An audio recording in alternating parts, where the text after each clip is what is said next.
Bueno, entonces vamos a desarrollar el proceso de embutido. Bueno, antes de entrar propiamente en el proceso de embutido, vamos a hablar un poquito de qué se trata, qué es una chapa, ¿no? Y bueno, una chapa es un producto plano que tiene un ancho igual o superior a 600 milímetros.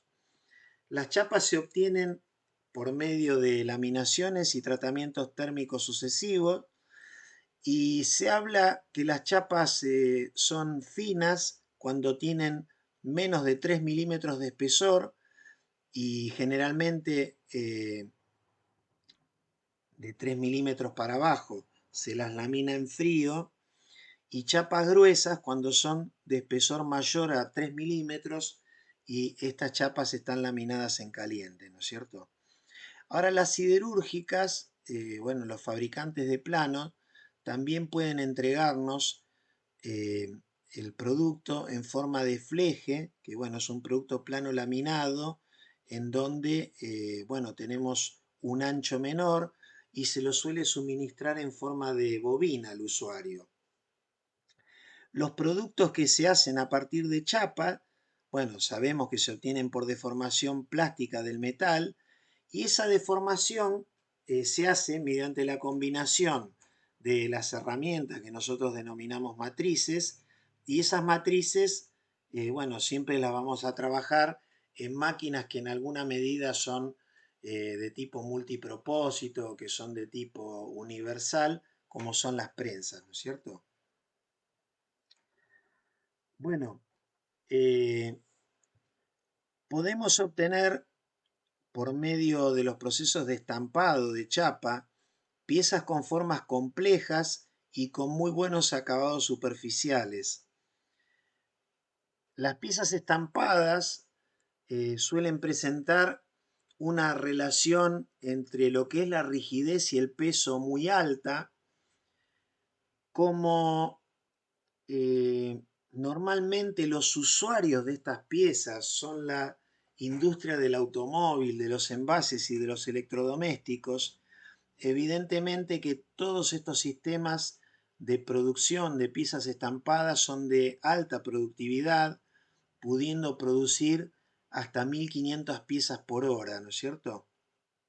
Y evidentemente, en razón de la situación que venimos comentando, es que se justifican aplicarlos para series largas, ¿no es cierto? Para poder justamente, bueno, amortizar los costos del herramental y, bueno, poder disponer de los medios necesarios para la producción que realmente son de muy alto valor, ¿no es cierto?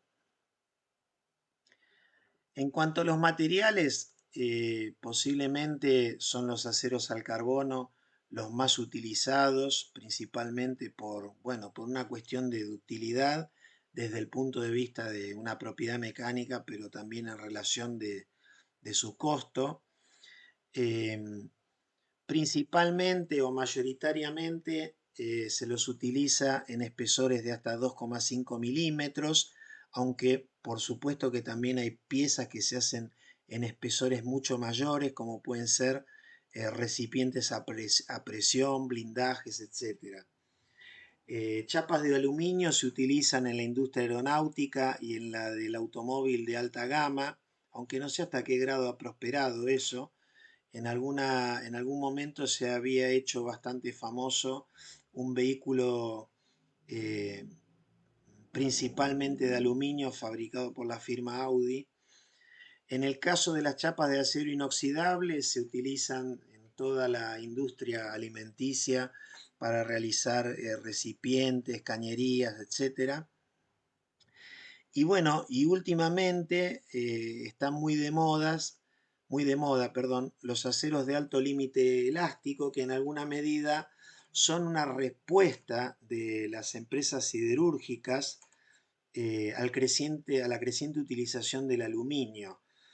Y además, estos aceros de alta resistencia permiten trabajar en las técnicas que se conocen como de diseño ligero, que tienen por objetivo y que más que nada están impulsadas desde las terminales automotrices tienen por objetivo, decía, fabricar vehículos cada vez más livianos y más resistentes a los impactos, ¿no? Más livianos para consumir menos combustible, para usar menos material, para producir menos huella de carbono, así lo dicen. Y, y bueno, con piezas de mayor resistencia mecánica, justamente para, en alguna medida, hacer el diseño de las estructuras de los automóviles de manera tal que se puedan deformar de manera selectiva y que aún en impactos muy severos las deformaciones no lleguen bueno, a los ocupantes del vehículo para no lastimar, para intentar no lastimarlos, ¿no? Bueno, el conformado de las chapas se hace principalmente en frío, es decir, a temperatura ambiente, eh, y se aplica principalmente a los aceros de bajo contenido en carbono y chapas de bajo espesor. Ahora, hay un proceso que se denomina hot stamping o destampado en caliente que se usa para fabricar piezas y se aplica para componentes estructurales de automóviles. Nosotros vamos a ver un video hacia el fin de esta presentación sobre los procesos de embutido. Eh, los aceros de alta resistencia son muy difíciles de conformar, presentan una recuperación elástica o springback, como se suele denominar, realmente muy importante, y entonces a través del calentamiento es que se les reduce el límite elástico, se aumenta la ductilidad y también se disminuye la recuperación elástica, ¿no es cierto? Entonces, en estos procesos de conformado en caliente se le da forma al material, es decir, se calienta el blanc, se le da la forma e inclusive dentro de la propia matriz se le puede dar el tratamiento térmico para mejorarle las propiedades mecánicas más todavía, ¿no? Bueno, yendo específicamente al proceso del embutido, podemos decir que es un proceso realizado a partir de una chapa plana. Ustedes recordarán que en la clase anterior en la cual nos referimos a los procesos de punzonado, decíamos que había una división entre los procesos de piercing y de blanking, ¿no? En donde el blanking en realidad era el material que se separaba y después lo íbamos a utilizar en otro proceso. En qué otro proceso lo podemos utilizar? Por ejemplo, en un proceso de embutido. Entonces, esa pieza plana, el blank, lo colocamos en una matriz y cuando actúa sobre ella el punzón, vamos a obtener un producto por embutido que normalmente va a tener la forma de recipiente. Es decir, que lo que hicimos fue transformar una chapa plana, que era el blank, en un objeto hueco.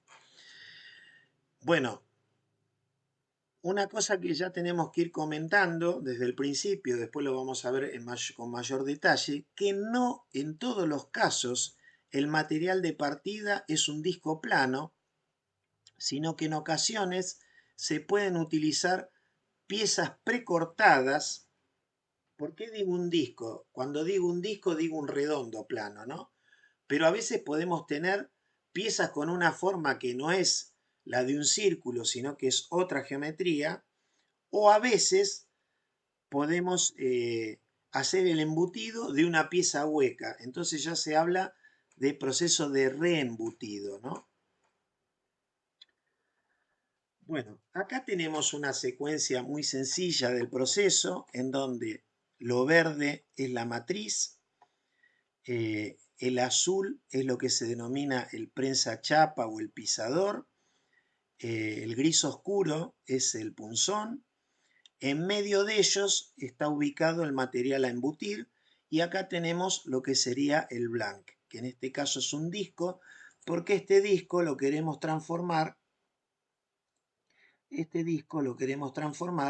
en esta pieza embutida, ¿no es cierto? Entonces, bueno, a través de este proceso de embutido, como les decía, es que transformamos concretamente el disco en una copa, ¿no? Este proceso nuevamente se va a realizar en una prensa con el montaje de la matriz sobre la mesa de la máquina y el punzón asociado a lo que sería el desplazamiento del carro de la prensa. Bueno, creo que esta transparencia es muy interesante porque si bien nos estamos situando en un ejemplo de una pieza muy sencilla, que es concretamente el que también habíamos visto en la transparencia anterior, y que consiste en transformar un disco plano en un recipiente hueco, en una copa, por decirlo de alguna manera, fijémonos lo siguiente, nosotros vamos a partir de un disco de diámetro D mayúscula, y lo vamos a convertir en una copa que tiene una altura h y tiene un diámetro d, ¿no es cierto?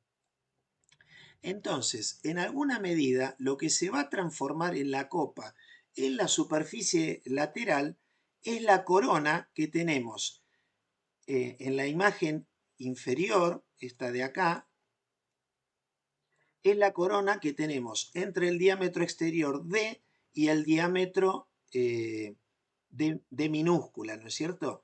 Que sería la base de la copa que tenemos arriba, ¿sí? Entonces, ¿qué es lo que va a pasar? Que este sector S0 que tenemos indicado acá en la corona se va a transformar en este sector S que tenemos acá en la pared lateral de este recipiente cilíndrico. ¿Y qué es lo que observamos nosotros? Que va a haber un cambio de forma concretamente. Es decir, ese elemento de superficie S0 se va a alargar en sentido radial para alcanzar la altura H, y por otro lado, para pasar de esa forma trapezoidal a esa rectangular, va a estar sometido a tensiones de compresión en este sentido, es decir, tensiones que podríamos llamar tangenciales de compresión, ¿sí? El estado de tensión al que se ve sometido el material en la zona donde se va deformando plásticamente, para nada tiene la estabilidad que ocurre en otros procesos, como es el caso de la laminación, ¿no? Vamos a verlo, digamos, con un poquito más de detalle, que en realidad el estado de tensión va variando conforme se va produciendo la carrera de descenso del punzón y el material se va introduciendo en el interior de la matriz. Bueno, acá en alguna medida está comentado la razón de por qué necesitamos en las matrices de embutido lo que se denomina pisador o también se le llama prensa chapa, y básicamente tiene que ver con que si este pisador o prensa chapa no existe, el problema que puede ocurrir es que el material en esta zona, que sería la corona, digamos, bueno, que se va a ir deformando, se va a arrugar. Entonces es necesario tenerlo apretado, tenerlo sujeto contra la matriz con una presión de sujeción que sea tal que permita el deslizamiento de la chapa, ¿no? Porque si la presión es tan elevada que la chapa no circula, el problema es que la chapa se va a adelgazar, y si se adelgaza, inclusive si la presión es muy excesiva, podría llegar a romperse, a desgarrarse, ¿no es cierto? Bueno, acá tenemos un detalle de lo que sería un conjunto punzón y matriz para una matriz de embutido, ¿no? O sea, acá tenemos concretamente eh, El punzón tiene la particularidad que también tiene digo también porque el otro día cuando grababa el video de extrusión por impacto, también los punzones de extrusión necesitan de estas válvulas para la salida del aire, porque si no se corre el riesgo que en la carrera de retroceso la pieza se abolle, ¿no? Esa situación es mucho más factible en el caso de las piezas extruidas, porque las paredes de las piezas extruidas son muy finas. En cambio acá el espesor del recipiente, bueno, está en relación al espesor de la chapa y bueno, también se utilizan espesores finos, pero los hay más gruesos. De todas maneras, suele ser necesario esto que les decía de que el punzón contemple la posibilidad de disponer de una salida de aire de manera tal que esa salida se vuelva operativa durante la carrera de ascenso del punzón, de manera tal que cuando el punzón está ascendiendo, lo que se hace es conectar lo que sería el interior del recipiente con la presión atmosférica y de esa manera asegurarse que la pieza no se abolle. Otra particularidad que se observa en el diseño de esta matriz tiene que ver con que la pieza D está acoplada a un muelle, a un resorte, tal que cuando el proceso se inicia, en realidad la superficie superior de esta pieza D se encuentra alineada, digamos, con el extremo superior de la matriz, y a medida que el punzón va empujando el material para ir conformando la pieza hueca, lo que este casquillo hace es comprimir el resorte y bueno, al final de la carrera y en el retroceso del punzón, el resorte lo que hace es empujar hacia arriba el casquillo y de esa manera hacer las veces de eyector mecánico de la pieza embutida, de manera tal que esto ayuda o facilita lo que sería, digamos, el desacople de la pieza respecto del agujero de la matriz. Bueno, acá un poco me anticipé, pero lo que está comentado acá es lo que me refería en la transparencia anterior. Bueno, en la bibliografía, o sea, por embutido podemos hacer una diversidad de geometrías. Por ejemplo, un producto típico hecho por embutido que todos nosotros conocemos es una bacha de las cocinas donde lavamos los platos, los cubiertos, que suelen ser de acero inoxidable. Esas piezas se hacen por embutido, ¿no?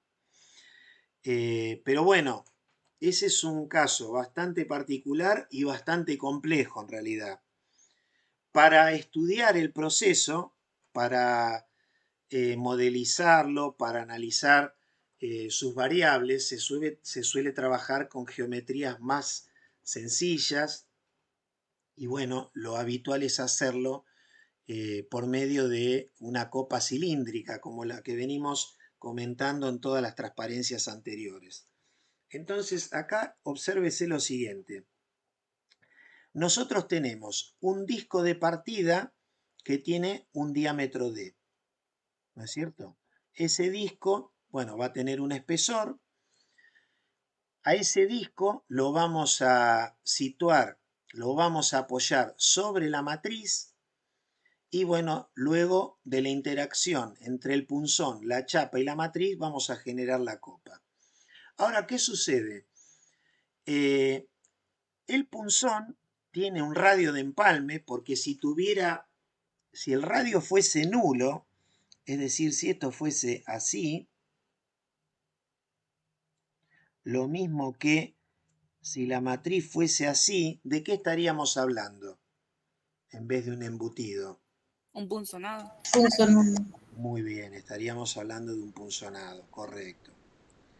Entonces, evidentemente que en el embutido nosotros necesitamos que tanto el punzón como la matriz tengan un radio de acuerdo, ¿no es cierto?, en el punzón entre la superficie cilíndrica y el frente del mismo, y la matriz entre la superficie de apoyo y la superficie cilíndrica que va a generar el exterior de la pieza embutida, ¿no? Entonces,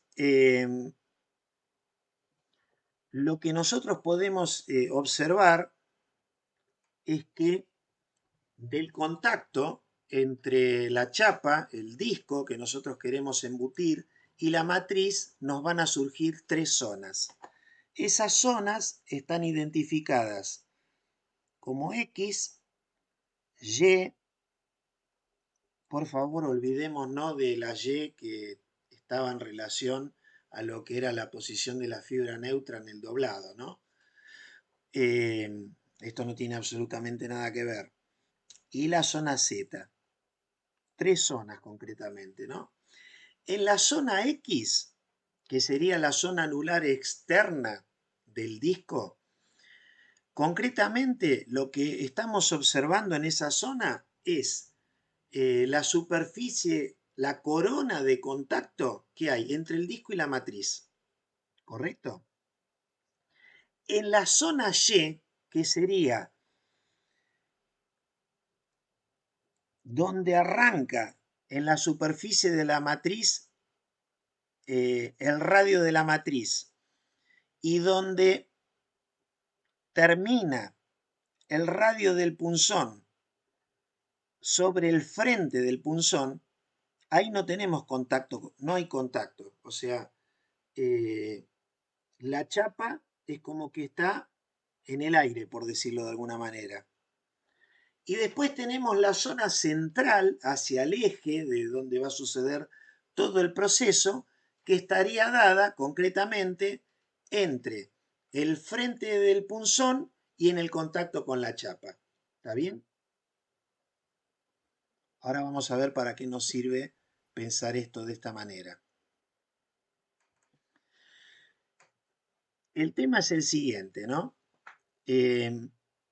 Más allá de que en más de una ocasión nosotros vamos a comentar durante esta exposición que es habitual considerar que el proceso de embutido se produce a espesor constante. Bueno, eso no es más que una, ¿qué podríamos decir? ¿Cómo podríamos llamarlo? Como una hipótesis teórica, por decirlo de algún modo. Porque en realidad el material va a sufrir deformaciones. Deformaciones en el sentido que no va a lograr mantener el mismo espesor original que tenía la chapa en todos los lugares que conforman la pieza. Me refiero a la pieza embutida, ¿no? Entonces, respecto del sector de la chapa que se encuentra debajo de la cabeza del punzón, que lo habíamos denominado como Z, ¿qué va a pasar? Vamos a pensarlo de esta manera. Supónganse que acá nosotros, sobre el disco que vamos a embutir, tenemos una presión del prensachapa muy alta, ¿no es cierto? Y empezamos a empujar con el punzón. ¿Qué les parece que puede llegar a ocurrir? Vamos a suponer que la fuerza de sujeción que produce toda la presión de contacto que hay en la corona de contacto entre el disco y la superficie de la matriz, o sea, esa fuerza de sujeción supera a la fuerza que puede ejercer el punzón. ¿Qué les parece que va a ocurrir? Más allá de que el punzón tenga un radio, que la matriz tenga un radio. Que en los lugares donde no hay contacto con el punzón ni con la matriz, al no haber fricción, se va a estirar más la chapa. Bueno, no, capaz que Claro, dije claro, bueno. eso es lo que va a pasar, Alberto. O sea, Si yo tengo totalmente retenido al disco y yo empiezo a empujar, el punzón va a ir descendiendo y la chapa, posiblemente si está muy agarrada, lo que va a empezar a ocurrir es que la chapa se va a empezar a estirar en el sentido del avance del punzón. Y ese estiramiento lo que va a producir es un adelgazamiento, va a producir una estricción, que llegado el punto, lo que puede llegar a terminar pasando es que se desgarre un pedazo del sector interior del disco que estamos queriendo embutir y bueno, el proceso no suceda, ¿correcto? Bueno, pero otra cosa, hay, hay un fenómeno acá que la chapa, en el centro de la chapa, que es donde está en contacto con el punzón, el lado de arriba, el que está directamente en contacto con el punzón, tiene fricción, Sí, tal pero el lado cual. de abajo no. Sí. Entonces, ahí se va a estirar más del lado de arriba que de abajo. Y bueno, va a estar, ¿sabés qué pasa? Va a estar sometido a una flexión, porque de hecho, eh, el radio, que vos tengas un radio, tanto en el punzón como en la matriz, que te generan el sector Y, ¿a qué tipo de esfuerzos va a estar sometido ese sector de la chapa? A una flexión. Y entonces, Sí. como vos decís, el interior vas a tener, este, va a estar sometido a tensiones de compresión y el exterior va a estar sometido a tensiones de tracción, ¿correcto? O Claro, sea, pero el exterior, además de estar sometido a tensiones de tracción, no va a tener fricción. no, En sí, cambio, sí, no hay fricción el ahí. interior sí va a tener fricción. Sí, sí, sí, eso lo va a retener todavía el material. Sí, Ah, sí, sí. bueno. Pero bueno, estamos yendo a una situación muy límite. Uno a veces Hay que recurre a la hacerlo con situación. plastilina. ¿Cómo? Hay que hacerlo con plastilina, No Igual, sé, no sé si sería lo ideal la plastilina. ¿no? Me parece que no. Para ver qué pasa al de adentro y al de afuera. Hacer un disco de 3 capas. No, bueno. Ah, ahí puede ser, ¿eh? Ahí ya me gustó más. Digo que se va a adelgazar más la capa de afuera. Ahí, ya, ahí sabes qué, estás aplicando las técnicas de Orowan, que estudió, Claro, así estudió en 1920 la laminación. Se sí, hizo un laminador con rodillos de madera y laminaba plastilina. sí, sí, nos mostraste Ah, sí, no, no me unas acordaba. imágenes. Sí, sí, sí. Fiamma, vos querías hablar, discúlpame. sí, no, era una consulta. O sea, hay que tener también en cuenta la otra, la compresión que nos mostró antes de que se transformaba de un rectángulo y una sección media triangular a un rectángulo, ¿no? O sea, como que están, esas serían en sentido horizontal, no sé cómo decirlo, y estas que estamos hablando acá serían en sentido longitudinal, ¿o no? Sabés que no te seguí, Fiamma, el razonamiento. No, no, no, la verdad que discúlpame, pero no, no Que lo entendí. nos mostró que estaba En este mismo, ahora mismo, en el embutido, pero acá mismo no, en otra diapositiva que nos mostró el esta, círculo, esta, sí, que ahí habían la compresión también, que hizo ahí las flechitas. sí. Está esta y también está la otra compresión que está hablando ahora, Llegamos al la baño. nueva. Claro, pero fíjate una cosa, Fiamma, acá es Entonces, a proceso ya realizado, porque abajo tenemos el disco, arriba tenemos la copa. En cambio, acá estábamos hablando de una situación como del transitorio, por decirlo de alguna manera, de cuando el contacto punzón-disco empieza a suceder y el punzón empieza a descender empujando el disco, ¿no? Claro. O sea, estábamos en la situación inicial, por decirlo de alguna manera. Estábamos analizando esa situación inicial. No sé si te respondí o quizás no. No, no, sí, sí. Entonces, a lo que yo quería ir es a lo siguiente, ¿no? Eh, Respecto del sector de la chapa, del disco, que está eh, debajo del punzón, de la cabeza del punzón, que le habíamos indicado como zona Z, va a estar sujeta a estirado, ¿no?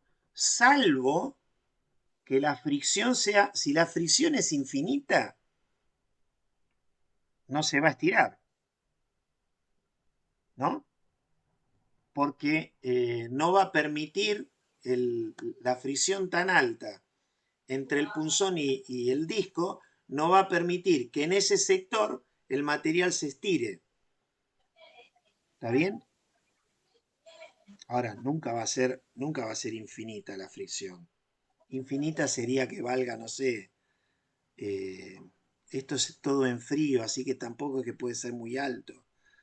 Quizás el coeficiente de fricción sea 0,2, por ejemplo, o incluso menos, depende del tipo de lubricación y del estado de las superficies, ¿no? No va a ser muy alta la fricción, por lo menos al principio del proceso.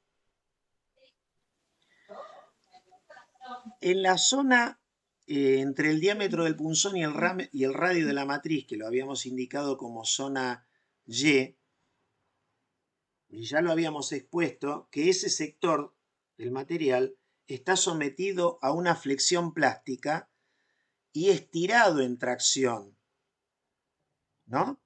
Es decir, el punzón va empujando, el material se va introduciendo, entonces se va flexionando y estirando, ¿correcto?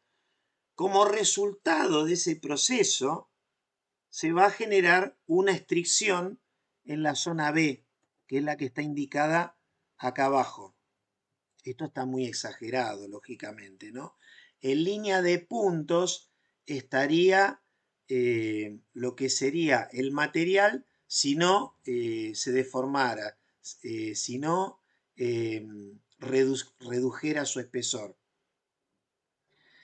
Finalmente, en la zona X, que era la más exterior y es la corona que hay entre el final de la radio, entre el final del radio de la matriz de embutido y lo que sería el diámetro exterior del disco D, a medida que va progresando el embutido, se va a ver sometida a una tracción radial, por lo que ya habíamos comentado en la transparencia que repasamos recién por el comentario que había hecho Fiamma, ¿no?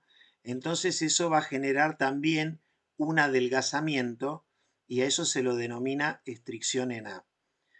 De los dos, cuando se nos sale alguna variable fuera de control y entonces nos excedimos en la presión del prensachapa, por ejemplo, la que si va a producir una rotura en la pieza va a estar más bien asociada a la estricción en la zona B, que suele ser más significativa que en la zona A. Bueno, este es un caso. Las medidas son extrañas porque ustedes verán ahí, pero ¿qué son? 5 centésimos, eso no.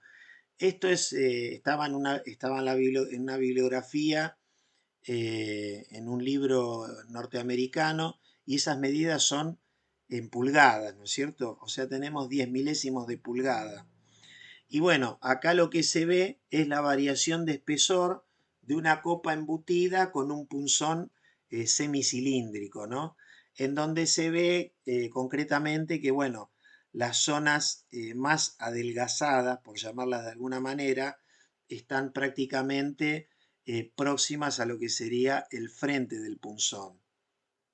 Entonces, bueno, nada, como que hay que tener cuidado en relación a la presión del prensachapa, en cuanto al valor que se le da al radio del punzón, al valor que se le da al radio de la matriz, a la terminación superficial que se le da a los punzones y las matrices, que en este caso sí tienen que estar pulidos casi como si fuera a espejo para tratar de minimizar la fricción, ¿no? Bueno, Y en esta imagen podemos ver por todos los estados de tensión que va pasando el material a partir de que es disco a que se transforma en una copa que, como en este caso, podría tener una corona como ala, por decirlo de alguna manera. O sea, es un proceso desde el punto de vista del estado tensional al que está sometido el material realmente muy complejo, ¿no? Y en donde el estado de tensión va variando en función de la posición transitoria en que se encuentra el material durante la carrera del descenso del punzón.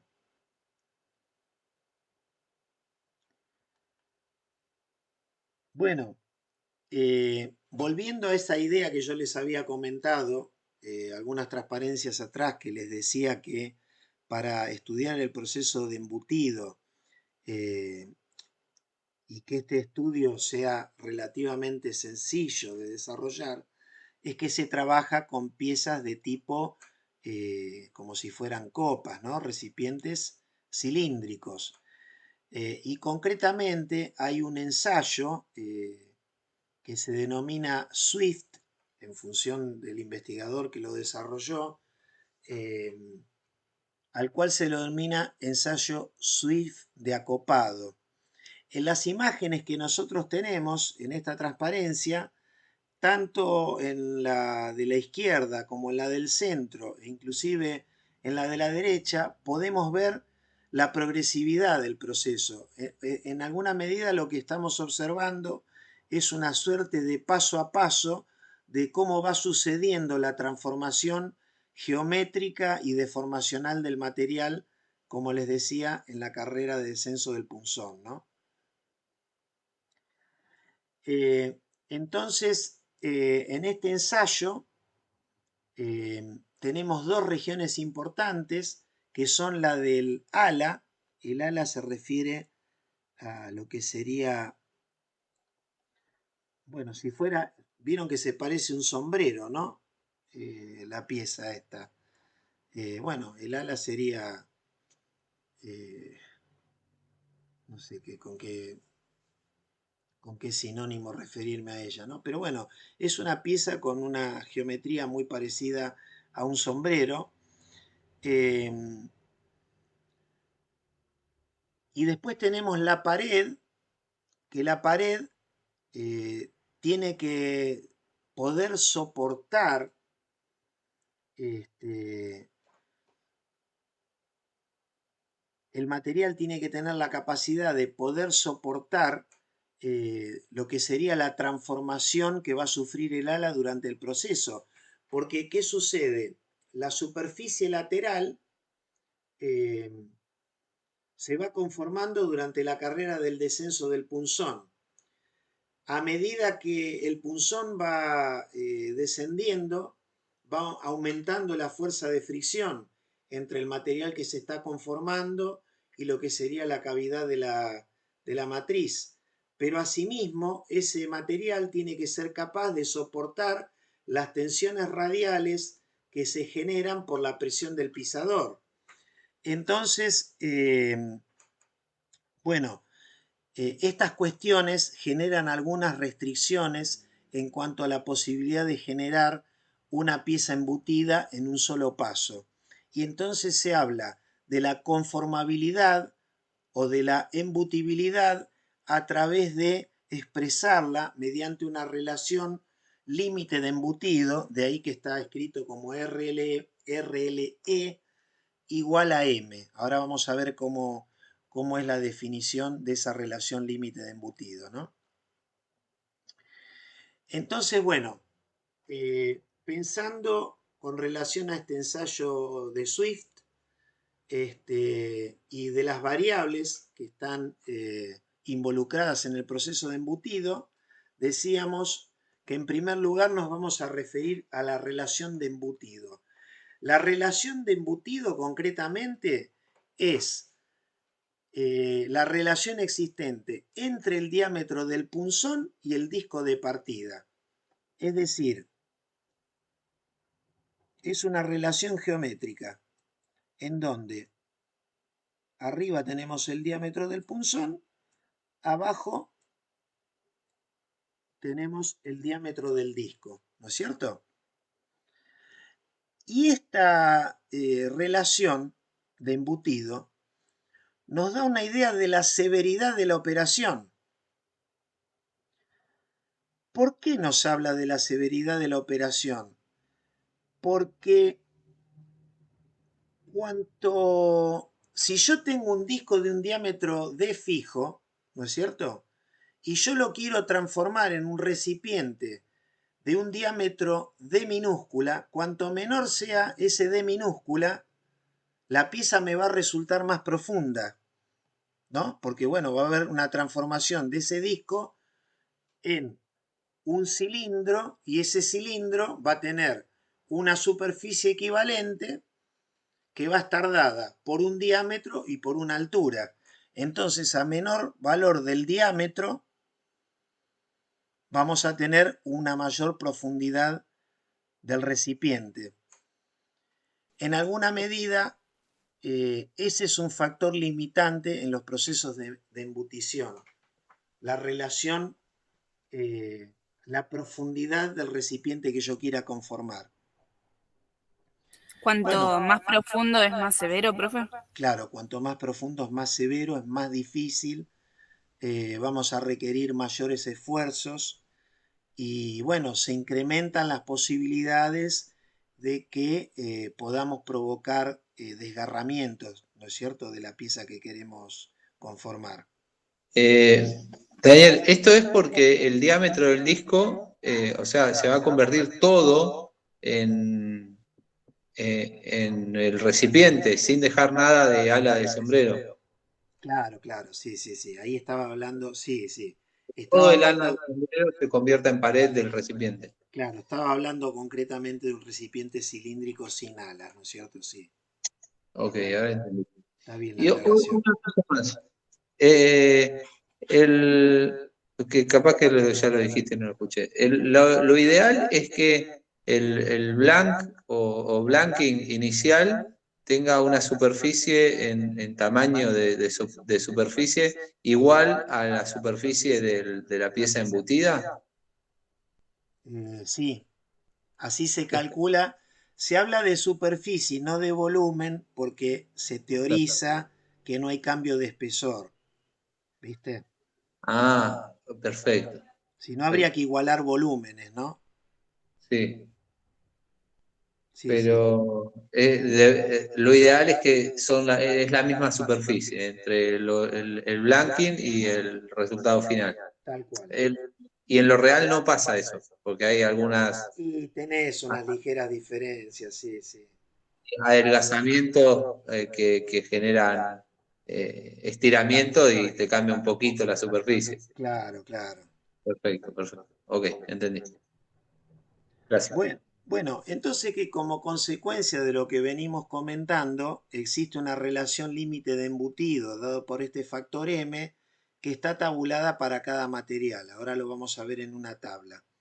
Y bueno, y como siempre nos sucede, porque nosotros ya estamos en materias de ingeniería, las nuestras no son materias del inicio de la carrera, donde, bueno, cuando nosotros vemos, no sé, cuestiones que tienen que ver con análisis, con matemáticas, los resultados son únicos y son exactos. Bueno, ustedes saben que acá en los procesos hay tantas variables de influencia, los materiales que no son ni isótropos, ni homogéneos, ni tienen una densidad constante.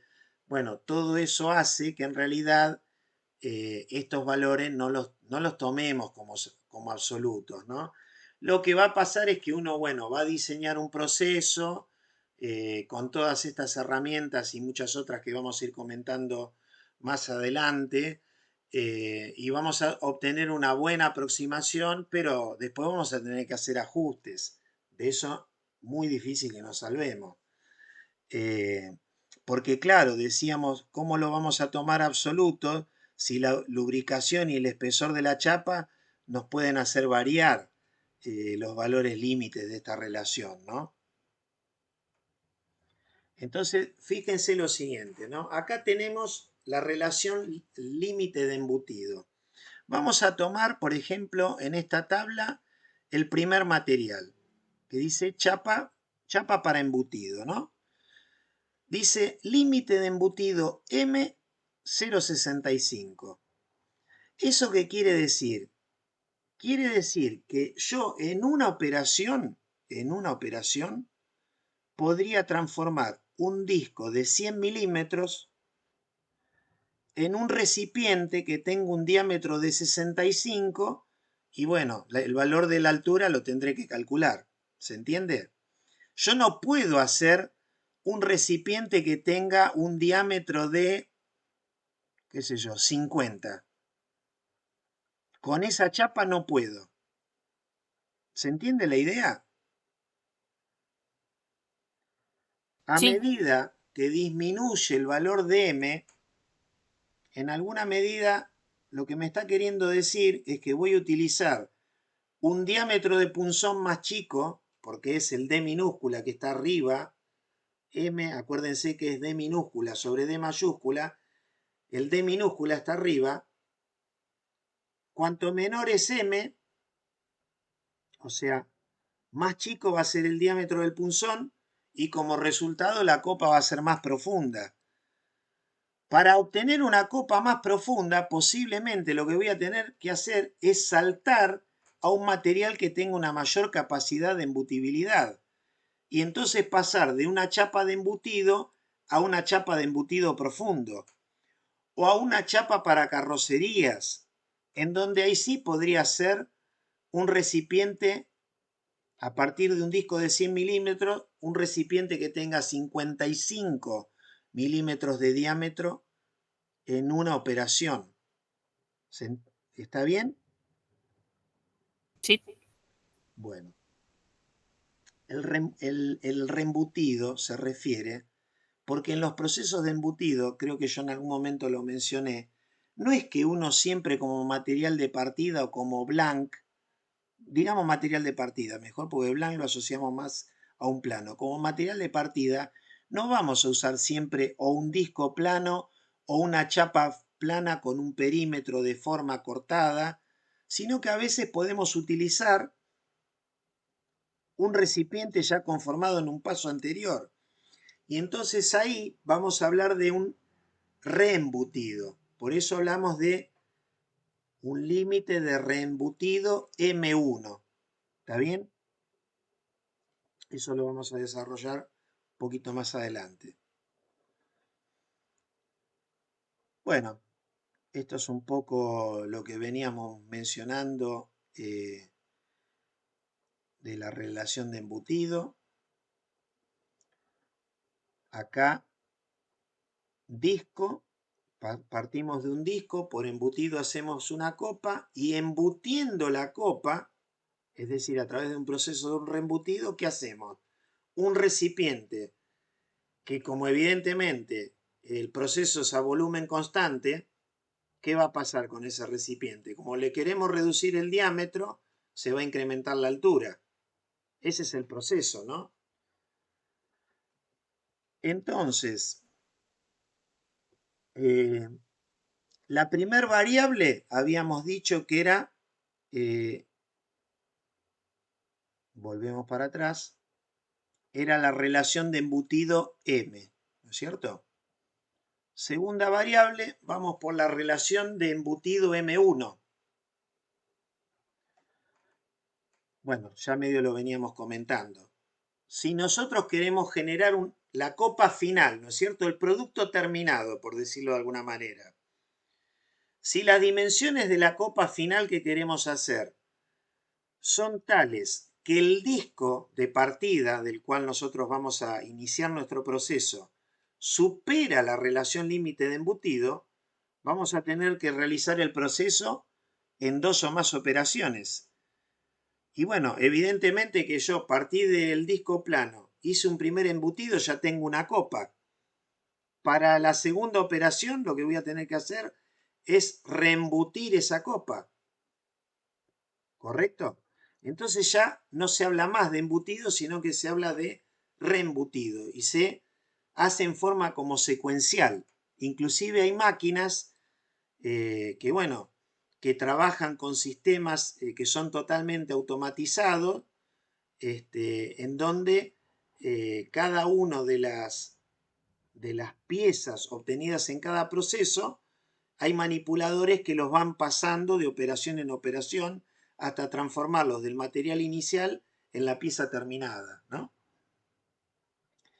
Entonces, así como teníamos una expresión para el límite de embutido, la hay para el límite de reembutido, y está dada por esta ecuación M1, que es el dn sobre el dn-1. El dn-1 es el del proceso anterior, ¿no? Ahora, ¿qué pasa? Nosotros este proceso lo hacemos en frío. Al hacerlo en frío, el material se va a endurecer. Y entonces hay casos en los cuales algunas de las piezas necesitan o requieren que se le realicen recocidos intermedios para devolverle las condiciones de conformabilidad iniciales, ¿no? Entonces, en ese caso, las chapas de acero se recuecen a temperaturas de unos 700 grados, las de cobre y sus aleaciones a unos 580 y las de aluminio a unos 350 grados centígrados.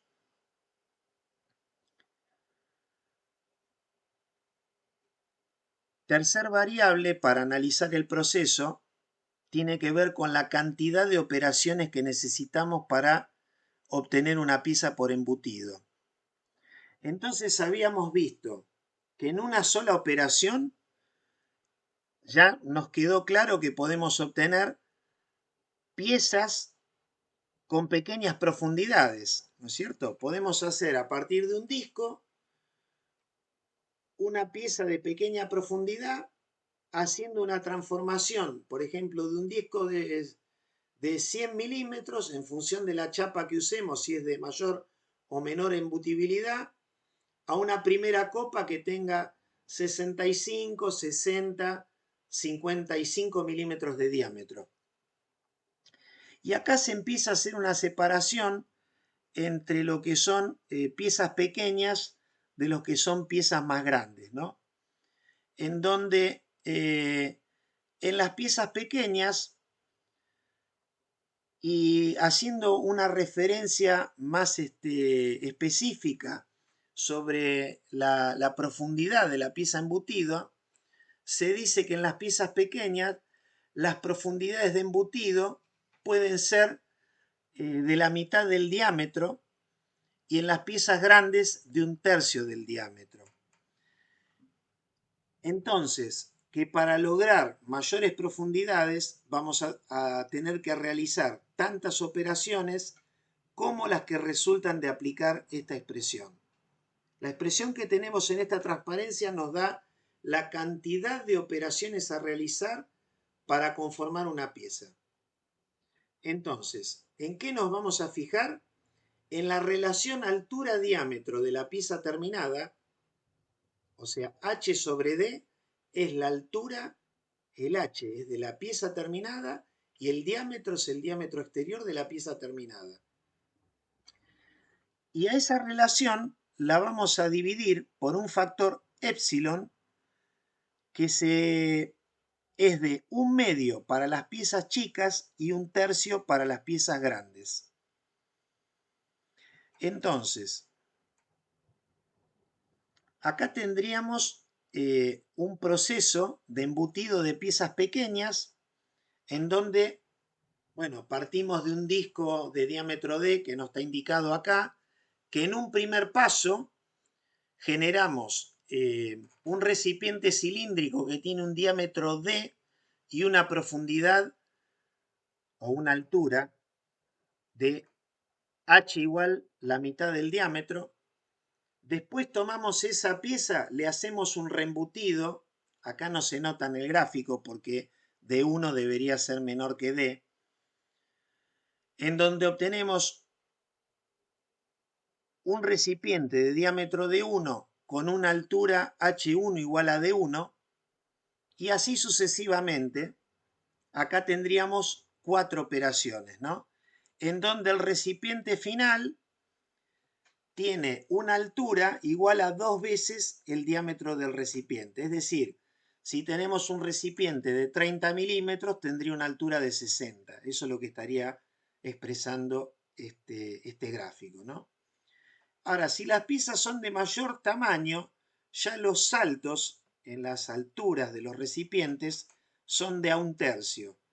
Entonces pasamos, en el caso A, una altura a 1/3 del diámetro, en el B a 2/3, o sea, vamos sumando tercios. En el tercero sería 3/3, por eso H2 igual a D2, y en el cuarto 4/3.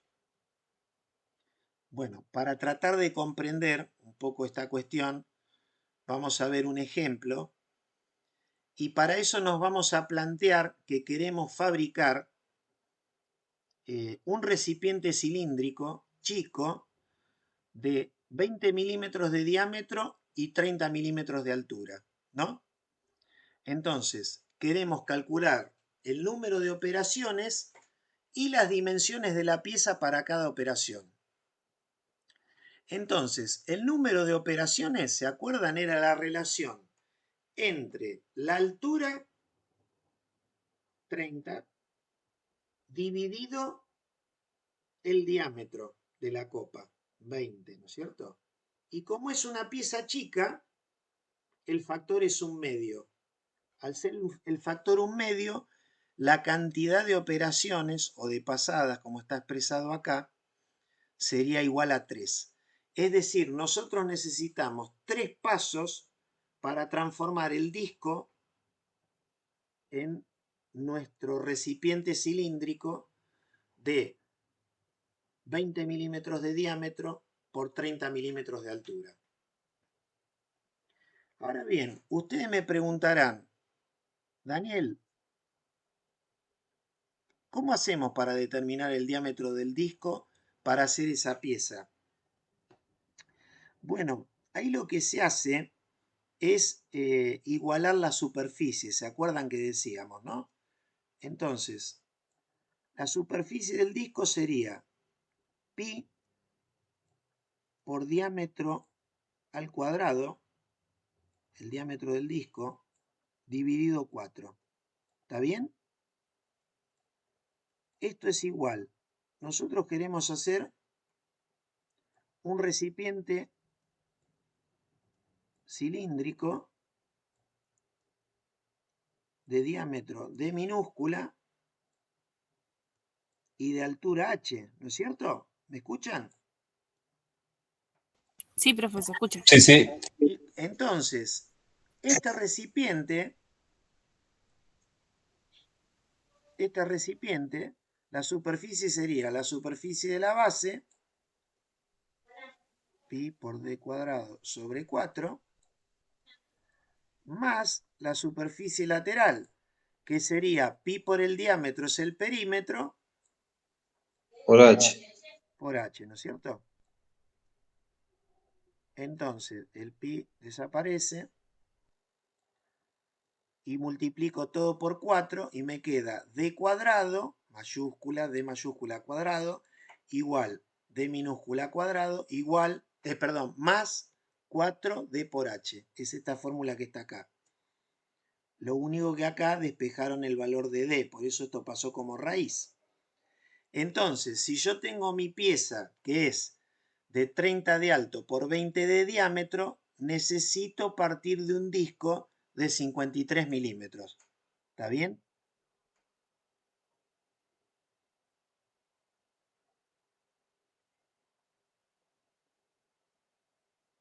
¿Estamos de acuerdo? Sí. Están haciendo la cuenta, ¿no? Sí. Ah, bueno. Es mágico. ¿Y está bien? Sí, ¿Hicieron la sí. cuenta? Muy bien. Bueno, entonces ahí tenemos el diámetro de nuestro disco de partida, ¿no? Que bueno, ¿cómo podríamos obtener el disco? Y lo cortamos por punzonado, por ejemplo. Cortamos el disco, nos fabricamos punzón y matriz para cortar discos de 53 milímetros de esta chapa de acero extra dulce que dice acá, ¿no? el título, perdón, el enunciado de este ejemplo no habla del espesor de la chapa, ¿no? Pero bueno, nos estamos centrando quizás en un tema más de tipo geométrico. Entonces, vamos a ver lo siguiente. Nosotros tenemos que transformar el disco en un primer recipiente, ¿no es cierto? En un primer recipiente, que ese primer recipiente va a tener un diámetro. Ay, qué horrible, qué dibujo, por Dios. Como es la primera operación o el primer paso, va a tener un diámetro de 1 y va a tener una altura H1, ¿no? Entonces, el diámetro del disco, ya sabemos por su equivalencia de superficies, va a ser igual a D1 al cuadrado más 4D por H1. Pero para piezas pequeñas, ¿cómo podía ser la relación entre la altura del recipiente y el diámetro? Un medio. Un medio. Entonces, acá tenemos que H1 es de 1 sobre 2. Y si nosotros reemplazamos acá, ahora me estoy dando cuenta que acá me falta el 1, ¿eh? Siempre alguna metida de pata tengo hoy.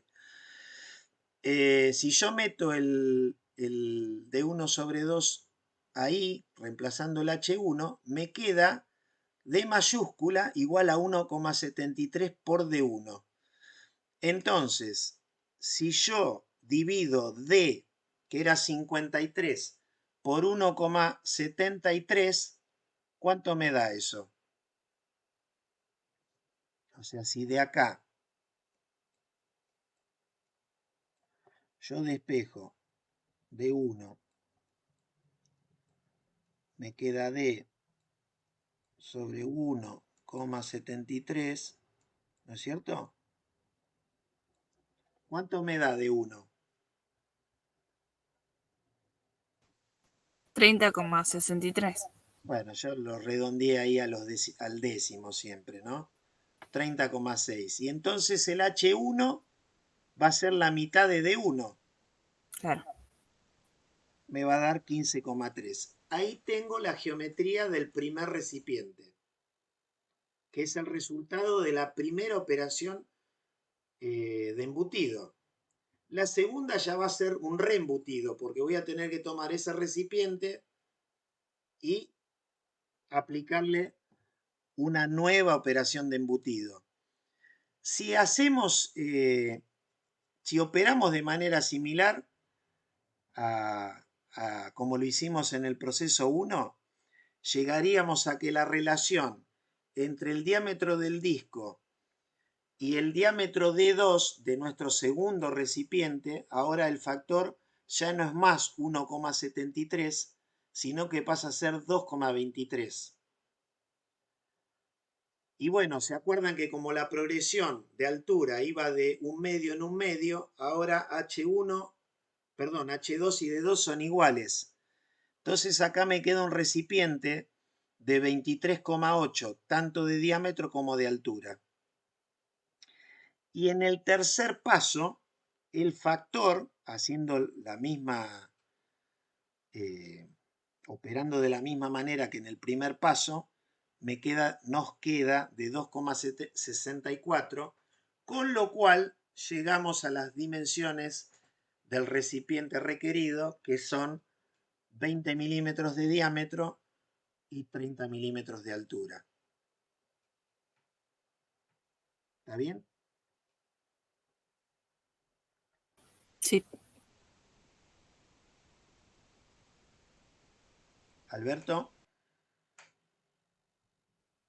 Más o menos. más o menos. El Sí, primer sí, sí. paso, sí. Sí, sí, sí. Bueno, después es lo mismo, Alberto. O sea, de nuevo acá en el segundo vas a escribir d cuadrado. Lo que pasa me cuesta horrores escribir, por eso que medio me niego, ¿no? D2 al cuadrado más 4 D2 H2. Pero ahora sabemos que H2 es igual a D2. Entonces cuando vos venís y metés esto acá, te queda esta relación. Entonces D2 es el diámetro de 53 dividido 2,23. ¿Cuánto te da eso?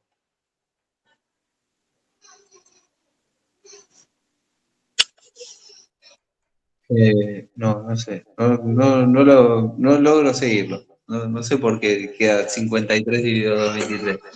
Perdón, capaz que estoy muy cansado. Puede ser, puede ser. Bueno, después repasalo y si no, lo Sí. vemos. ¿Eh? Bueno.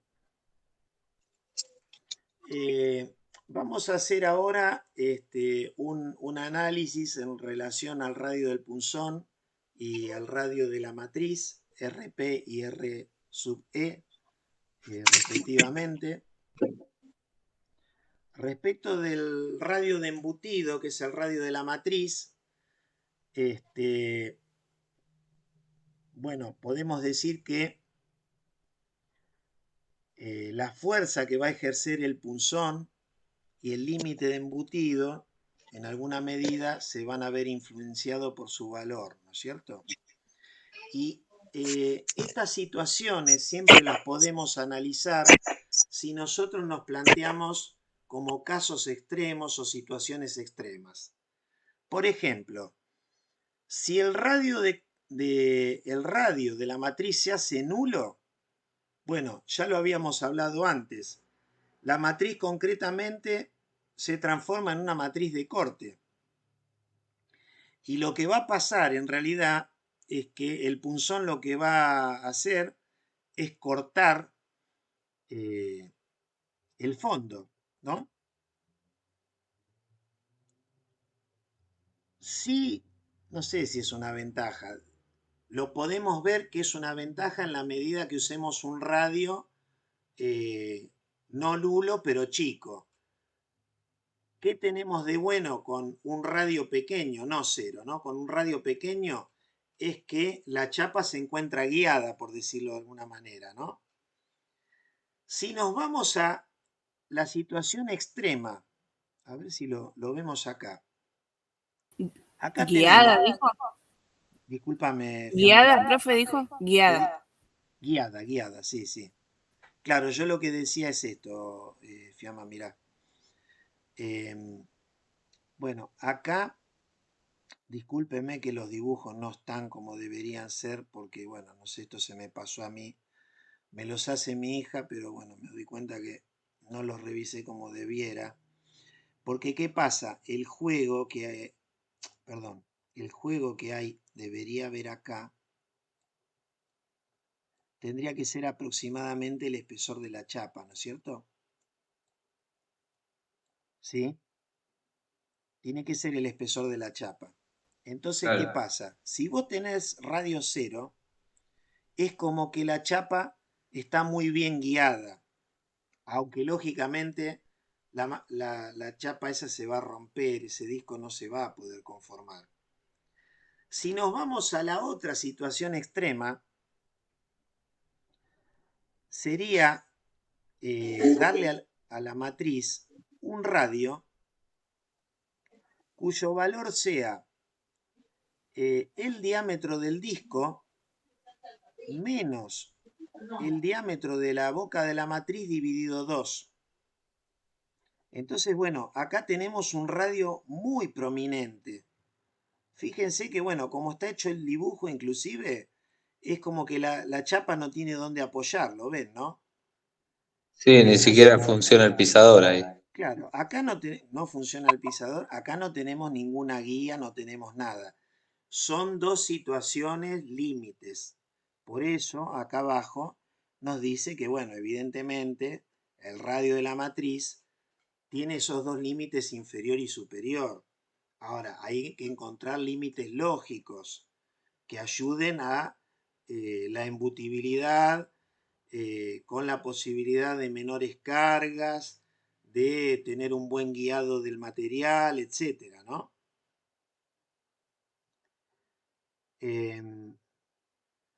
Bueno, entonces cuando uno recorre la bibliografía, se encuentra con, esto es algo como muy empírico, todo este aspecto sobre el radio de embutido. Hay autores que, por ejemplo, te proponen darles valores al radio que sea entre 6 a 10 veces el espesor de la chapa.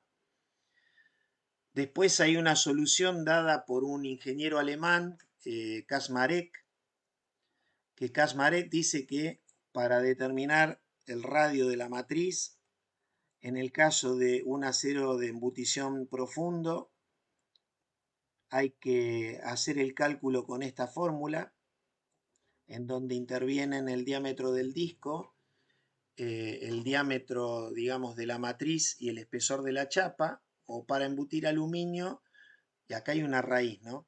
Para embutir aluminio lo que nos está cambiando es este factor. Bueno, estos valores, estas expresiones, evidentemente dan valores comprendidos en la zona intermedia de ese rango que mencionábamos antes, ¿no? En relación al radio del punzón, y el radio del punzón, bueno, ya lo veíamos gráficamente, que básicamente es el radio de empalme entre la superficie lateral del punzón y el frente.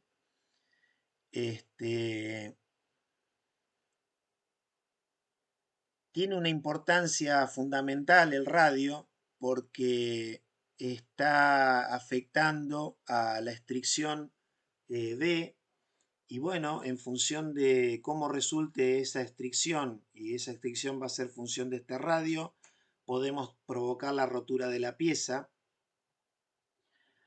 Experimentalmente se puede ver que cuanto mayor es el radio, tenemos un aumento más gradual de la carga sobre el punzón, ¿no? Que eso en alguna medida es un efecto positivo, ¿no? Que el aumento sea gradual y no abrupto. Como contrapartida vamos a necesitar una mayor carrera, ¿no? Para el punzón. En cuanto a la ubicación y la severidad de la estricción B, la severidad nos referimos a si la estricción es mayor en relación con la forma del punzón. El mayor adelgazamiento se va a producir con los punzones que son totalmente esféricos en su punta. Pero bueno, conviene que este radio sea grande. ¿Cómo es? ¿Qué pasa con los punzones cuando son totalmente esféricos? Claro, que al punzón semiesférico es donde vos tendrías el Un mayor plano grado y el de... radio. ¿Cómo? Es el semiesférico es en el fondo del punzón un plano y después el radio. No, semiesférico sería así, Ah, Alberto. sí, es totalmente esférico. Ok, ya entendí. Perdona, Sí, pero esto quiere ser una media circunferencia. perfecto. Sí, entendí. Ahí es donde Cuando- tendrías, digamos, una mayor complicación en relación a la estricción B. Ah, sí. Sí. Wow. Entonces, lo que se busca, que este radio, eh, si bien que sea grande, porque ya veíamos también que si el radio es cero, ¿qué nos va a pasar? Se va a transformar en un punzón de corte. Lo que se suele acostumbrar es que el radio del punzón sea ligeramente mayor o igual al radio de la matriz. Y eso también se hace para evitar una flexión demasiada severa, porque esa flexión la veíamos asociada a la zona Y, cuando analizábamos las zonas que hay del material que queremos conformar en su relación con el punzón y la matriz, ¿no? ¿Y no hay una relación entre el radio del punzón y el fondo del punzón? ¿El diámetro del fondo del punzón? ¿Cómo del diámetro? Claro, tiene una cara plana el punzón. El punzón tiene Abajo de una todo. cara plana, sí, Esa tiene un diámetro.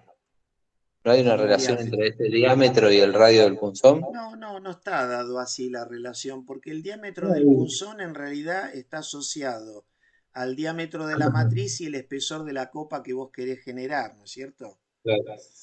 Entonces, a través de estos radios, lo que vos querés hacer es controlar el proceso en términos de los estiramientos y bueno, en alguna medida son variables que están asociadas entre sí y también con la presión del prensachapa y con la capacidad de formación que tiene el material y con, bueno, la fricción que hay asociada entre la chapa y las superficies de contacto que tienen con el punzón y la matriz, ¿no? Bien. Bueno, en cuanto al juego, Perdón, una más, perdón, la Sí, última. sí, sí. Cuando es hemisférica, ¿va a haber mayor fricción o no? Mirá, yo entiendo que la fricción, Alberto, déjame pensar. Vos lo que vos tenés, si el punzón es semiesférico, lo que te ocurre es que la fuerza de fricción es como que tiene, va siendo tangente al contacto, ¿no es cierto? O sea, lo que te va a ir cambiando es la dirección de la fuerza.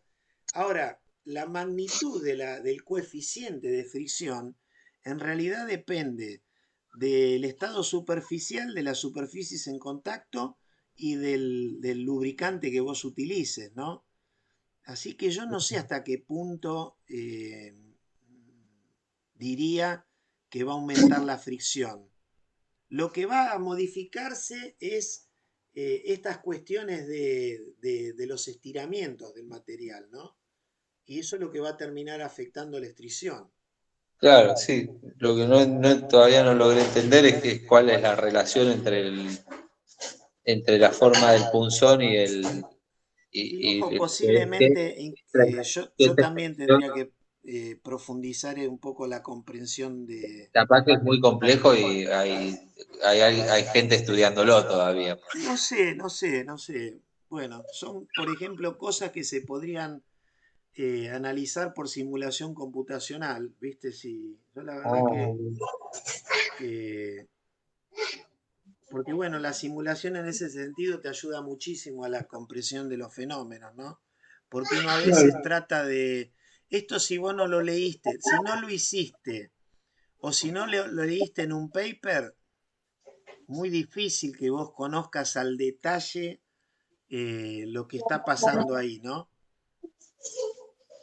Claro. No, perdón, le pido perdón a mis compañeros también por tanta pregunta. Pasa que esto es un problema que me pasa en el trabajo.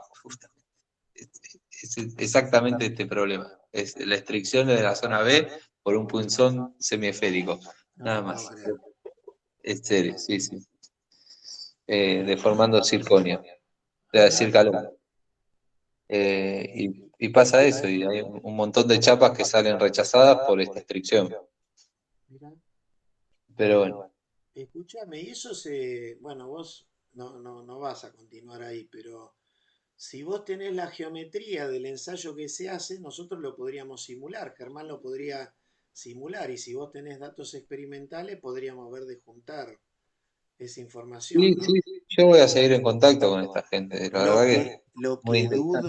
Lo que dudo es que el software tenga Circaloy entre los materiales, ¿viste? En la Sí, pero librería. podemos buscar los datos y hacerlo. Armar las curvas, decís. Ah, Bueno, bueno, después vemos. Sí, sí, sí, es muy interesante, me lo voy a anotar. bueno, entonces estábamos con esta cuestión del juego entre el punzón y la matriz, ¿no es cierto? En forma teórica podríamos decir que es el espesor nominal de la chapa. Ahora, ¿qué sucede? Si nosotros ponemos un juego tan justo, lo que va a ocurrir sobre el material de la pared lateral del recipiente es que va a predominar el estirado. Eso va a generar un aumento de las fuerzas de rozamiento y como consecuencia directa de la carga sobre el punzón. Y, valga la redundancia, como consecuencia directa va a disminuir la relación límite de embutido. Por eso, esa tabla de la relación límite de embutido, decíamos que, bueno, que hay algunos factores que posiblemente no están siendo, o no fueron tenidos en consideración y que a veces uno se encuentra en la práctica con diferencias, ¿no? Porque, bueno, son muchas las variables que afectan al proceso. Entonces, en función de lo que les comentaba, es que se acostumbra a tomar un juego mayor que el espesor nominal de la chapa. Tampoco conviene que sea demasiado grande, porque, bueno, se va a empezar a perder el control sobre la misma. ¿Y qué va a pasar? Se van a empezar a formar pliegues. Y entonces, bueno, ya ahí el producto, bueno, va a perder su calidad. Entonces, y acá está dado en forma diametral, en realidad, una relación general puede ser que el diámetro de la matriz sea el del punzón más el espesor nominal de la chapa multiplicado por un factor de entre 2,2 a 2,4. ¿Por qué digo diametral? Por estos números de 2,2 a 2,4. Fíjense que ahora cuando pasamos a la transparencia siguiente, nos encontramos que estos factores son la mitad. ¿Ven? Respecto de 2,2, 2,4, acá tenemos 1,25, 1,05, 1,1, porque estos son radiales, ¿no? Ahora, desde el punto de vista de la experiencia práctica, se ha observado que en la medida que uno disponga de punzones y de matrices con excelentes acabados superficiales, si se utiliza como juego radial el espesor de la chapa que se está embutiendo, se obtiene una mejora de la terminación superficial y entonces se habla de un embutido brillante.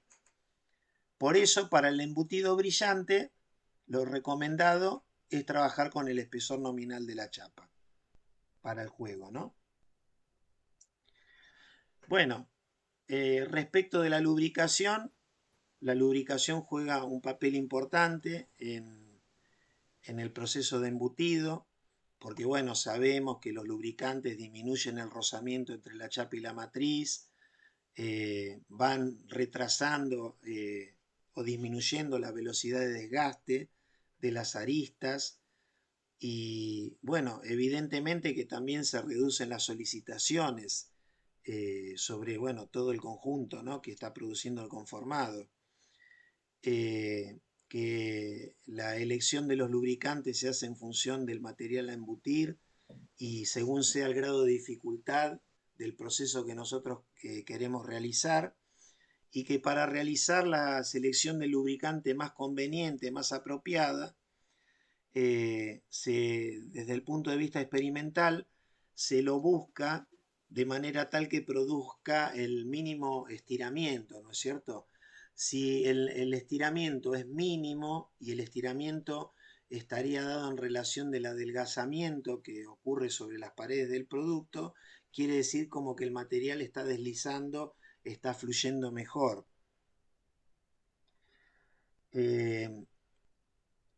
Nuevamente que la experimentación nos va a mostrar que la lubricación tiene un efecto marcado en la relación límite de embutido. O sea, en la medida que nosotros vamos ajustando los detalles del proceso, podemos tener una relación de embutido mejor. Y bueno, ¿cuáles van a ser las condiciones óptimas? Como decíamos antes, la que le den menor resistencia al flujo del material sobre la matriz y que impidan el deslizamiento del material sobre el punzón, ¿no es cierto? O sea, como que esté agarrado del lado de adentro, pero que fluya del interior.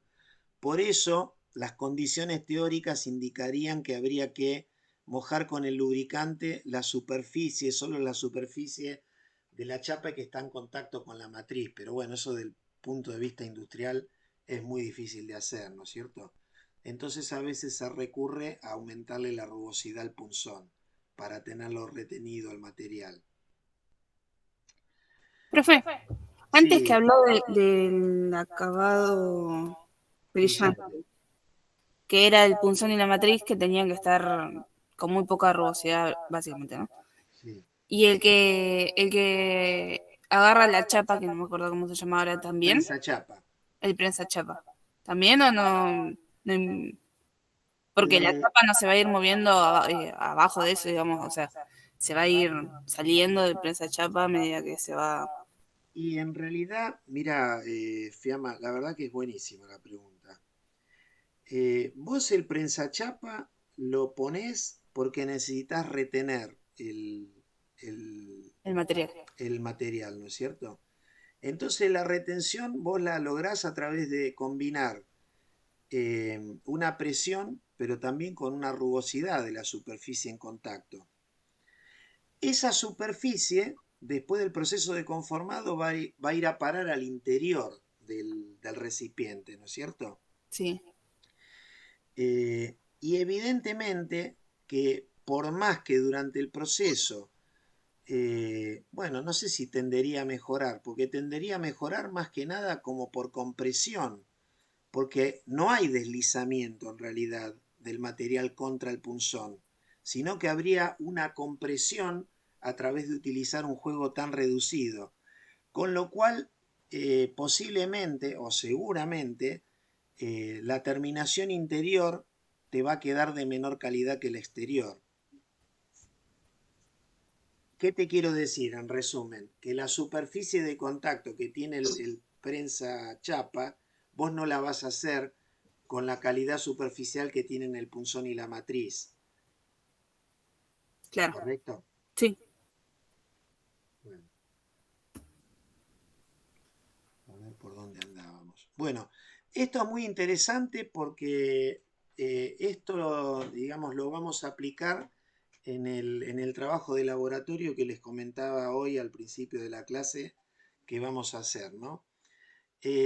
Nosotros, cuando tenemos que conformar una pieza por embutido, podemos obtener, digamos, tres tipos de geometrías. Piezas que son de revolución, como lo que venimos hablando sostenidamente, ¿no? Nuestro recipiente cilíndrico. Podemos tener cuerpos cuadrados o rectangulares, como sería el caso aproximadamente de una bacha de cocina, aunque también hay bachas de cocina que son elípticas u ovaladas. Y bueno, el concepto de cómo es el desarrollo en alguna medida cambia, ¿no es cierto? Ahora vamos a ver cómo se produce ese cambio. Nos puede pasar en algunos casos, por ejemplo, que nosotros tenemos un prototipo de la pieza que queremos embutir. Supónganse que nosotros queremos hacer una sustitución de importaciones y queremos fabricar una pieza que se importaba o que nuestra empresa importaba y que por una razón X la queremos desarrollar internamente. Entonces tenemos el prototipo de la pieza, nosotros lo que podemos hacer es pesar la pieza y si nosotros igualamos el peso de nuestra pieza con el peso del disco, vamos a poder obtener, si se trata de una pieza de revolución, por eso me estoy refiriendo en primer término a las figuras de revolución de la cual disponemos un prototipo, nosotros podemos determinar a partir de aplicar la fórmula que está acá en esta transparencia el diámetro del disco para proceder a fabricar nuestra pieza embutida. ¿Correcto? Si nosotros no contamos con un prototipo y queremos desarrollar una pieza nueva, lo que vamos a hacer es lo que vimos anteriormente. Vamos a igualar la superficie del disco con la superficie de la pieza a embutir, haciendo la salvedad, como les decía, nosotros sabemos que en los procesos de conformado plástico hay constancia de volumen, como se supone en forma teórica que el espesor permanece constante en el proceso de conformado, en el embutido se igualan las superficies, ¿no? Entonces, en la bibliografía uno se puede encontrar con las formas de los recipientes, por ejemplo, el recipiente cilíndrico clásico que estuvimos analizando durante toda esta presentación, o un recipiente que en el fondo tiene un radio R significativo, o un recipiente que tiene alas, y a la derecha tenemos la fórmula que a través de la geometría sencilla que está del lado izquierdo nos permite determinar el diámetro del disco. Así en la bibliografía hay tablas con muchas de estas geometrías, ¿no es cierto?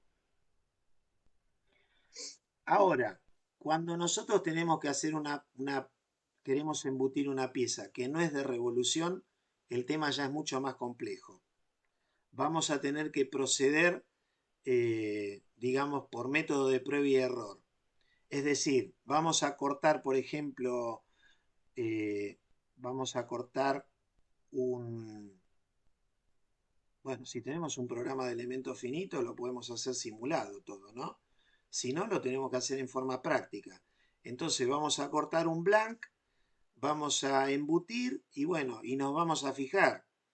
Si alcanzamos a conformar la pieza, bien, seguramente vamos a tener que recortar material, porque eso es lo más normal que suceda. Y bueno, por eso acá nos está mostrando que bueno, tenemos un exceso de material y bueno, se va a proceder así en forma de paso a paso hasta, digamos, alcanzar la pieza requerida.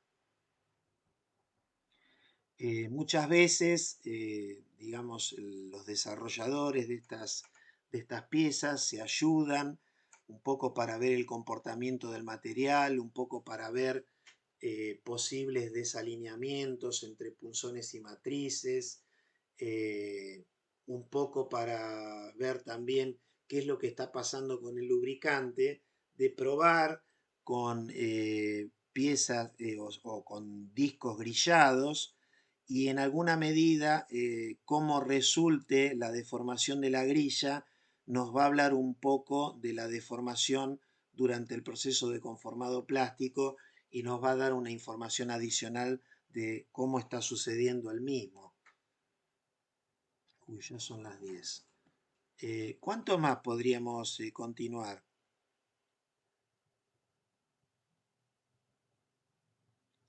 ¿15 minutos? Como quiera. Y bueno. Pobre Alberto. ¿Cuánto queda, profe? ¿Cuántos filmes?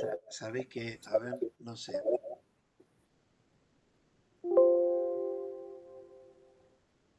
La verdad que no. 10. Bueno. Bueno, si no, lo que podemos hacer es, ustedes se desconectan y yo sigo conversando conmigo. Y después lo escuchan. No, seguí, profe, un rato más. El que no pueda, que se vaya tranquilo y listo. Bueno, hagamos así. Y lo hemos grabado. Tal Bueno, cual. Hagamos así. gracias por la piedad. Bueno, entonces, ahora yendo a la estimación de la fuerza de embutido, en todos los procesos de conformado, bueno, es uno de los elementos principales a estimar, porque esa fuerza la va a tener que efectuar la máquina que haga el proceso de conformado, ¿no es cierto? Entonces, habitualmente se utilizan expresiones empíricas y bueno, una de las expresiones que uno puede encontrar en la bibliografía es como la que está presentada en esta transparencia, en donde la fuerza de embutido para realizar un recipiente, digamos, cilíndrico de diámetro D, conformado por una chapa de espesor S, esos factores van a influir evidentemente sobre la fuerza de conformado y también vamos a considerar la tensión máxima, ¿no es cierto? La UTS, en vez de considerar, bueno, dependerá cómo sea el comportamiento del material y qué grado de endurecimiento tenga, ¿no? Pero bueno, podemos considerar la tensión máxima del material que estamos conformando y todo eso irá multiplicado por un factor XE, que ese factor XE es función del límite de embutido. ¿Y qué se ve? Que a medida que el límite de embutido aumenta, Aumenta numéricamente, ¿qué quiere decir? Que el recipiente es más o menos profundo. O sea, yo tengo un factor M de 0,5 o uno de 0,95. ¿En cuál de los dos tengo un recipiente más profundo?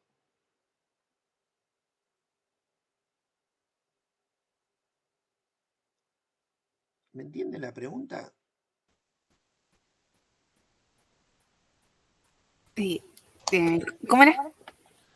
¿0,25 y 0,55? ¿O Mira, Fiamma, acá, vamos a marcar acá. Por ejemplo, yo tengo el factor M acá, ¿no es cierto? El factor M era la relación entre el diámetro del punzón del punzón sobre el y diámetro del disco? el disco, ¿no es cierto? Si es 0,5 para el mismo disco o si es 0,95 para el mismo disco, ¿cuál sería el recipiente más profundo? ¿Con este o con este? El de 0,5. ¿Por qué? Y porque el diámetro resultante va a ser más chico, entonces necesita más altura para igualar la superficie inicial. Muy bien, Fiamma, muy bien. Entonces, para hacer un recipiente más profundo, ¿no es cierto? Nos están diciendo que el factor XC es 1. En cambio, si el recipiente usa un punzón de un diámetro muy grande, con lo cual va a ser muy poco profundo, el esfuerzo va a ser mucho menor y por eso el factor XE es 0,1. ¿Está bien? Sí. Muy bien. Bueno, ahora, ¿es esa la única fuerza que va a tener que generar la prensa? No, también se va a tener que hacer cargo de la fuerza del sujetador, prensachapa o pisador. Los sujetadores, prensachapa o pisadores, en realidad son accionados por resortes. Y entonces es una placa que mediante, digamos, bueno, espárragos y resortes está vinculado al desplazamiento del punzón, alcanza primero el material a comprimir, ¿no es cierto?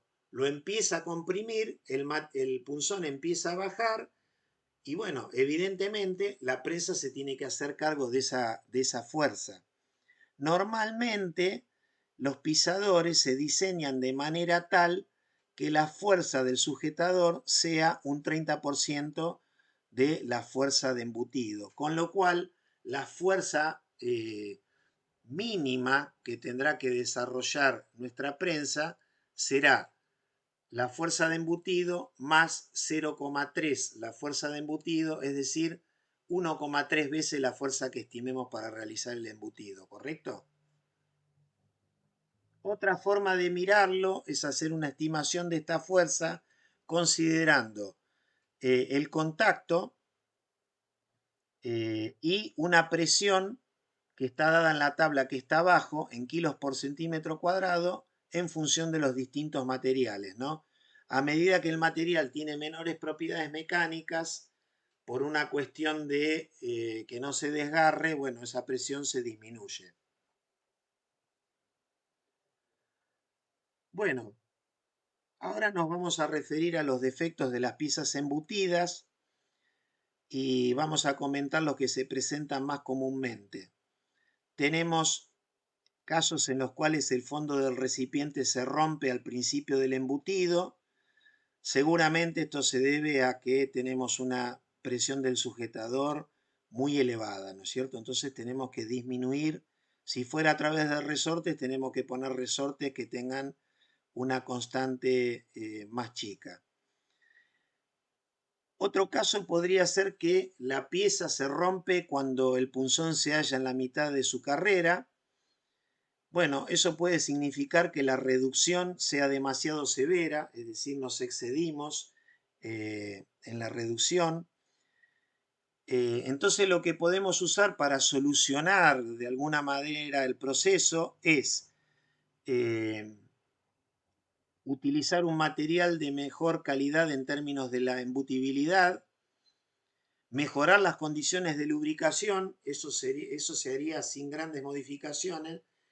La tercera condición sería aumentando el radio de embutido, pero ahí tenemos que modificar la matriz, eso ya es un poco más difícil, ¿no? Un tercer tipo de defecto es que la parte lateral de la pieza parece bruñida y el fondo se agujerea. Bueno, esto significa que nos quedamos con un juego insuficiente, estamos por debajo del espesor nominal. En el caso que la pared del material que aún no entró a la matriz se ondula, ¿qué va a pasar? Nos está faltando presión del sujetador.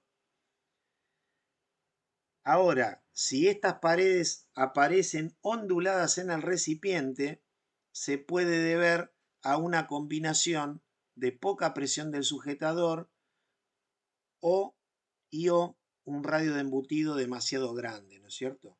Con lo cual tenemos ahí una total pérdida de control del guiado y de la flexión. Bueno, a veces nos aparecen piezas que tienen la superficie exterior con estriados verticales. Eso es un indicativo de que la matriz puede tener partículas adheridas de metal. A veces el metal, bueno, se desprende y ese metal, dada el grado de formación plástica que está ocurriendo, se adhiere a las paredes de la matriz y bueno, nos van a producir estas marcas verticales. También suele suceder cuando tenemos condiciones extremas de fricción, mala lubricación, un exceso en la presión de contacto entre la chapa y la matriz o trabajamos una velocidad muy alta, ¿no? Bueno, una cosa que no dijimos hasta el momento es que cuando se hace el pulido de la matriz se lo debe realizar en la dirección del embutido, que ese pulido se termina haciendo con métodos de tipo manual artesanal, ¿no? También hay defectos del tipo de que el recipiente presenta un lado más alto que el otro. Entonces, bueno, puede pasar distintas cosas como que el sujetador apriete de manera despareja, que el punzón no esté centrado respecto de la matriz o que el material que estamos trabajando tenga un espesor inhomogéneo. Eso es bastante menos probable, el último aspecto, ¿no? Otros tipos de defectos que pueden aparecer son cáscaras de naranja cuando el tamaño de grano de la chapa es muy grande. Los orejados, como se observan en estas imágenes acá inferiores, que tienen que ver con defectos que aparecen por la anisotropía de la chapa, ¿no? En donde el borde presenta esa suerte de ondulaciones. Bueno, acá tenemos los rayados que referíamos concretamente en unas transparencias atrás.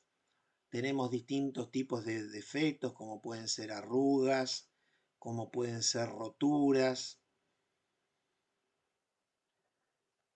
Y bueno, ya como para ir terminando, les quería mostrar este video es muy cortito, de una simulación computacional hecha con Simufacts Forming, en donde se observa el embutido de una pieza, en realidad, en donde se ve que, bueno, hay un recorte a realizar, que se tendrá que hacer por un proceso de tipo de rebabado. Y bueno, una cuestión interesante en relación a esa simulación computacional es que existen unos diagramas que describen el comportamiento del material frente al conformado plástico de las chapas, que se denominan diagrama límite de conformado, que cuando uno le entrega esa información al software, que ese diagrama límite de conformado depende del material concretamente que vamos a embutir, el software nos termina presentando, por ejemplo, en color rojo, las zonas donde existe realmente riesgo de que se produzca un desgarramiento en nuestra pieza, con lo cual evidentemente vamos a tener que estar atentos a hacer una modificación en el diseño de nuestro proceso, ¿no? Bueno, acá tenemos un video sencillo de un proceso de embutido de una pieza de acero inoxidable en un solo paso.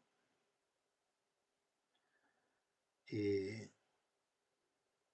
un film de un polímero en el exterior que hace las veces, oficia de lubricante. Es una manera de decir, no lo de lubricante, pero...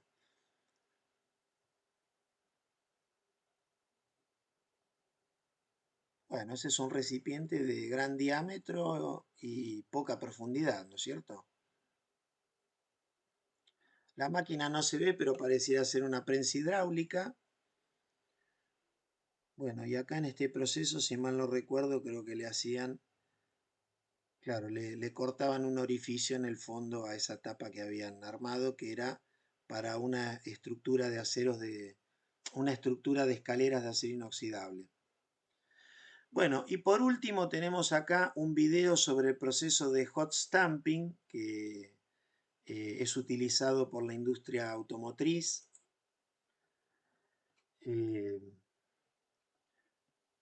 Y bueno, vamos a ver cómo es el funcionamiento de esta planta.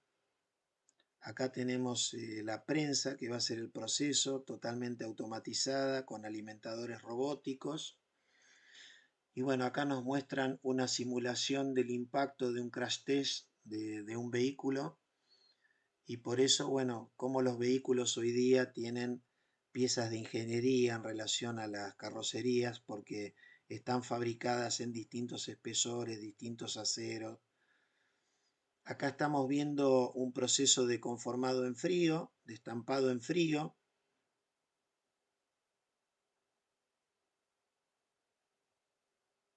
Ahí teníamos una zona con un embutido bastante profundo. Y acá vamos a ver el proceso en caliente que se utiliza para estos aceros de alta resistencia, ¿no es cierto? Fíjense que ahí ya tenemos cortado el blanc. Ahora se va a calentar ese blanc en un horno a 900 grados centígrados. Y bueno, en el otro extremo lo va a recibir otro robot que lo va a depositar en la prensa.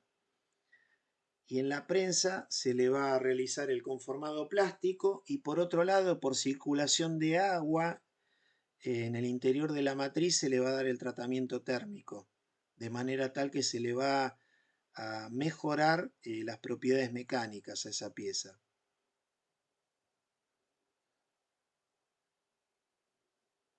Bueno, acá inclusive vamos a ver una serie de cuestiones que son posteriores al proceso de conformado.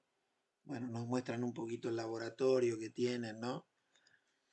En donde, bueno, hacen sus estudios metalográficos, ensayos de tracción, análisis químico.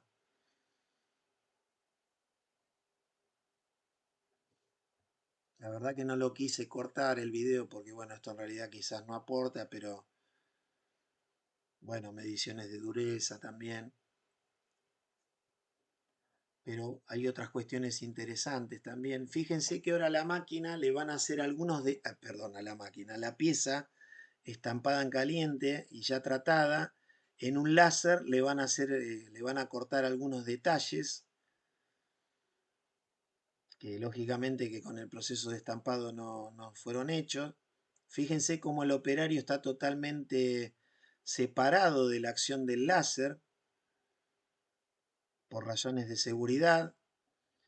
Acá nos muestran cómo hacen un análisis dimensional de la pieza por escaneado y comparan lo que es la pieza real, el CAD de la pieza real con el CAD digital y en función de eso, bueno, van viendo los ajustes que tienen que realizar.